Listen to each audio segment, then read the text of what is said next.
Assalamualaikum warahmatullahi wabarakatuh. Selamat pagi teman-teman semuanya. Perkenalkan saya Fiona Jelita. Di sini saya ingin presentasikan tentang kebijakan pemerintah dalam penanggulangan dan pencegahan merebaknya varian Omikron.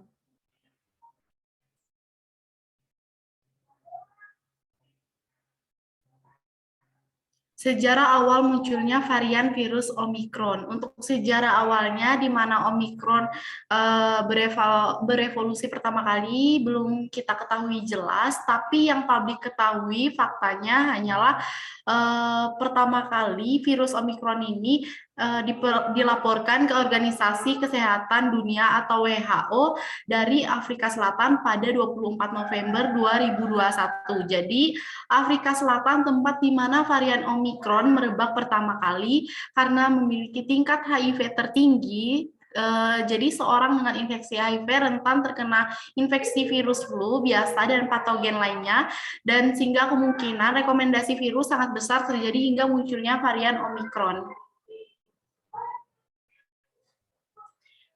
Pembeda dengan varian Delta dan dampaknya bagi kesehatan. Yang pertama, orang yang terinfeksi Omikron memiliki kemungkinan 70% lebih kecil untuk mengalami gejala parah dibandingkan pasien yang terjangkit mutasi COVID-19 Delta.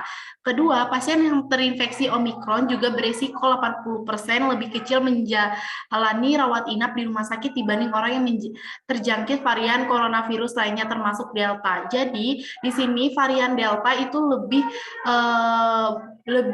dampaknya ke kesehatan lebih parah dibanding Omikron, karena kebanyakan pasien yang masuk ke rumah sakit sekarang dirawat di rumah sakit itu adalah mengidap varian Delta. Posisi level keterjangkitan di Indonesia. Pusat Pengendalian dan Pencegahan Penyakit Amerika Serikat atau CDC mengungkap Indonesia termasuk negara dengan resiko penularan COVID-19 yang rendah. Dan resiko penularan corona di Indonesia kini berada di level 1. Kontradiksi kondisi di saat yang sama, Omikron mengancam libur Nataru mendapat relaksasi.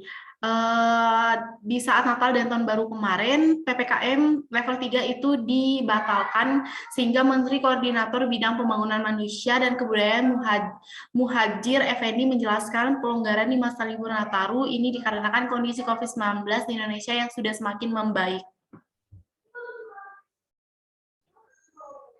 Angka positif Omikron disumbang oleh pelawat luar negeri. Dinas Kesehatan atau Dinkes DKI Jakarta menyatakan ada 407 kasus COVID-19 varian Omikron di ibu kota, dan dari jumlah itu 86% atau 350 kasus adalah pelaku perjalanan luar negeri.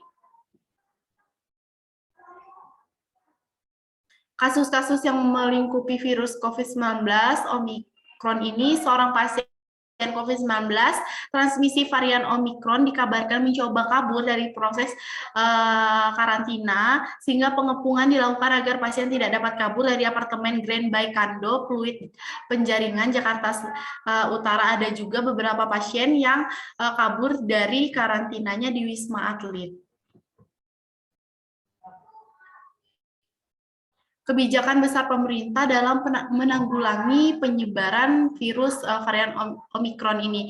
Kebijakan tersebut diantaranya pembatasan sementara untuk perjalanan internasional yang berasal dari negara luar sana, dan dari negara atau wilayah yang sudah memiliki transmisi komunitas kasus Omikron, dan pelanggaran masuk bagi yang berasal atau memiliki riwayat perjalanan dari negara atau wilayah dengan kasus lokal Omikron. Namun untuk WNI masih diperbolehkan keluar masuk Indonesia dengan syarat melakukan PCR maksimal 3 kali 24 jam sebelum keberangkatan atau entry test, yaitu tes PCR ulang di hari pertama kedatangan, atau exit test yaitu tes PCR ulang kedua di hari ke-13 karantina, dan menyelesaikan karantina selama 14 hari. Untuk sementara, pelaku perjalanan internasional atau dari luar negeri wajib menyertakan tes PCR 3 kali 24 jam sebelum kedatangan melakukan tes PCR di hari kedatangan, serta karantina selama 10 hari dengan tes PCR pada hari ke-2 dan ke-9.